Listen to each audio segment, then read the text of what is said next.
I'm Kevin Blakely. I'm a zookeeper here at the Seneca Park Zoo. This is my little buddy Gizmo, and today we're going to talk to you about African penguins. Now, let's be honest, how many of you knew there were penguins in Africa? Most of the time when we see penguins, we see them standing on snow and ice. The truth is, there are about 18 different species of penguins, and only about 5 of them are found in really cold climates. Gizmo here is found on the southern tip of Africa. You will find penguins in South America. There are even penguins on the Galapagos Islands right on the equator. It's just about as warm as you can get. So let's talk a little bit about some of the adaptations that allow them to tolerate the heat. You'll notice around his eyes, there's a pink area. When he gets really hot, that area gets dark pink. These are actually blood vessels that are very close to the surface, and it allows him to shed heat, a little bit like a radiator. They also have these pink areas in their feet. Those are also blood vessels that are close to the surface. They can stand in the water, stand in the surf, and it helps to cool them off. So a lot of people often wonder, why do penguins have this coloration? No, it's not that they're getting ready to go out. This is actually a form of camouflage. It's called countershading, and you'll see it in a lot of marine animals and also seabirds. You'll see it in sharks, whales. If you imagine imagine Gizmo floating on the surface, and you're a shark who's looking for a penguin for dinner. The white on his chest will actually disappear into the reflection of the surface and into the sky above, and it makes it very hard for him to see when he's floating on the surface. If he dives down, he's chasing some fish, and you look down, all you're going to see is the black on his back, and so he disappears into the depths of the ocean. Again, it's a form of camouflage while he's in the ocean. So here at the Seneca Park Zoo, we currently have 30 African penguins. Over the years, we've hatched 113 here. Now, if you do the math, 113, we have 30. Obviously, we've sent a lot of penguins elsewhere. We actually have penguins at 30 other facilities around North America. We've actually sent penguins as far away as Hawaii.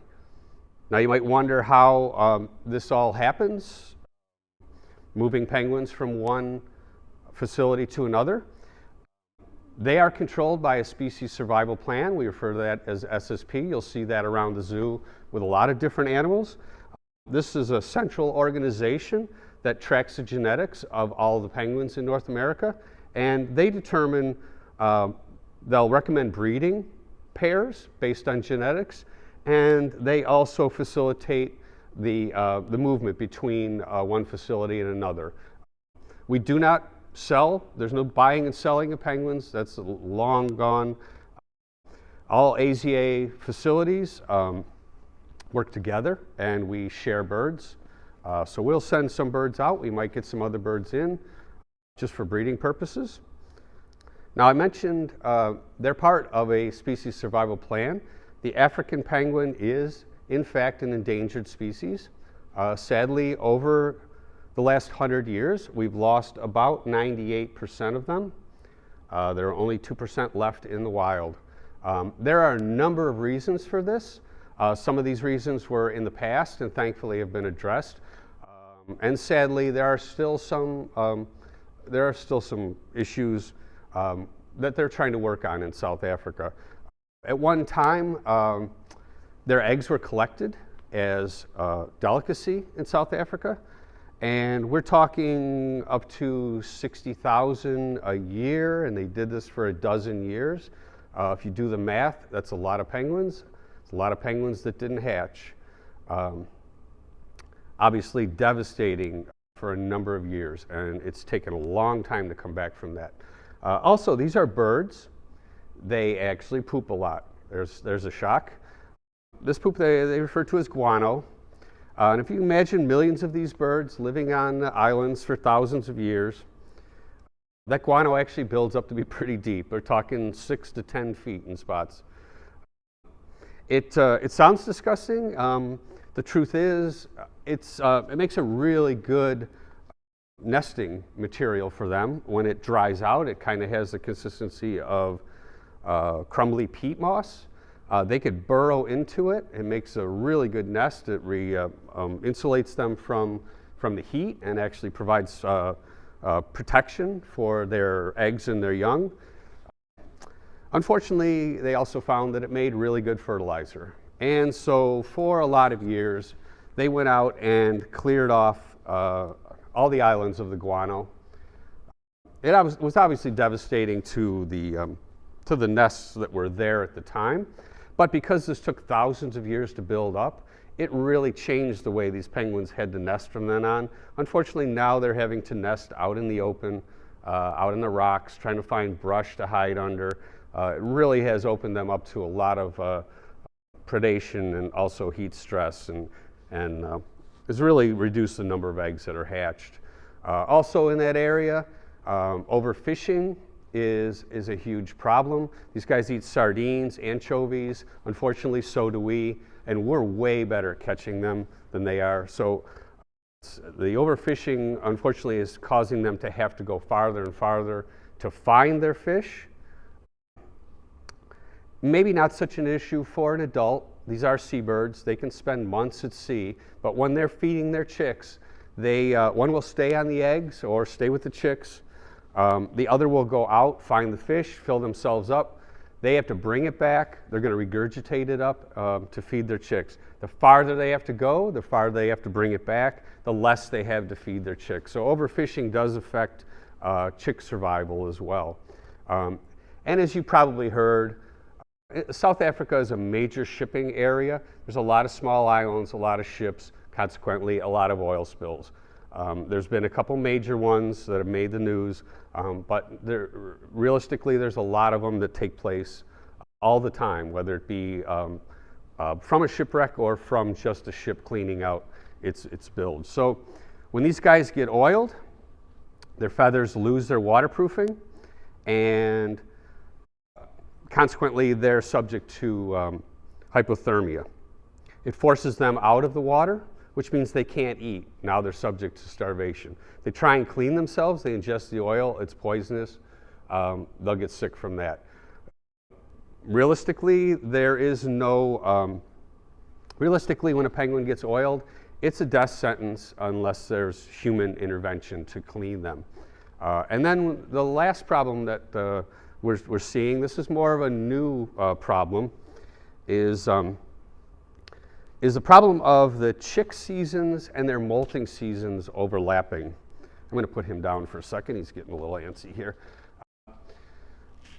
What happens is at the beginning of the year, there's a chick season. They hatch their eggs. And then at some point, they go into the molting season. When these guys molt, they go through what's called a catastrophic molt. They will lose all their feathers at once. When they do this, they can't go in the ocean to eat. So at that time, they have to stay on land. So what they do is they put on a lot of weight ahead of time, kind of gorge themselves, and then they can live off that fat on land while their new feathers come in. Unfortunately, because of climate change, because of a lot of storms earlier in the year, it's pushed back their breeding season. And then what happens is they have chicks that they have to feed, and they're starting to go into their molt. Once they lose their feathers, they can't go out into the ocean to get the fish. They can't feed their chicks, and chicks are literally starving to death in the nest while the parents are standing right next to them because they can't go out to feed them. So thankfully, there is an organization in South Africa on the front lines that are helping out with a number of these problems. Whenever there's an oil spill, they're first on the front line. They're actually created out of necessity, because of an oil spill, no one was really doing anything, and they started taking them in. There was an oil spill at one time where they actually cleaned 20,000 penguins. I want you to think about that for a minute, 20,000 penguins. It takes generally 4 times cleaning a bird to get it to clean. It's a lot of manpower needed, a lot of time. It's a major undertaking. This organization now is also addressing the problem of the chick-molt overlap. Their rangers go out, they identify what chicks are not being cared for or even abandoned eggs, and they will bring them into their facility. They will feed these chicks and raise them up and then re-release them back into the wild. This organization that I'm talking about is called SANCCOB. It actually stands for the Southern African Foundation for the Conservation of Coastal Birds. That's a mouthful, and I don't expect anybody to remember it, but if you're interested in helping out with them, if you Google African penguin, it's generally the first thing that comes up on top. It's a really great organization. The zoo here supports them financially and also through manpower. I actually personally got to go to South Africa in December to help out, and I spent most of my time feeding these chicks that were abandoned, growing them up and then taking them out and re-releasing them. It was a very good experience for me. It's great to see that work being done on the front line. I love this organization, and I hope everybody will support them. Look them up online. If you want, you can just make a donation. You can also, if you want, you can adopt one of these chicks. They let you name it, and then they'll send you information and tell you when it was released. It's an awesome organization. So while the zoo is closed, I hope you guys are enjoying some of these videos that we're sharing. I just want you guys to take care of yourself. We'll take care of the animals, and we'll see you back here as soon as the zoo opens up. So if you guys got any questions for me about African penguins, feel free to put them in the comments, and I'll do my best to try and answer them, or someone from the zoo will. See you real soon. Right, Gizmo? We'll see you real soon.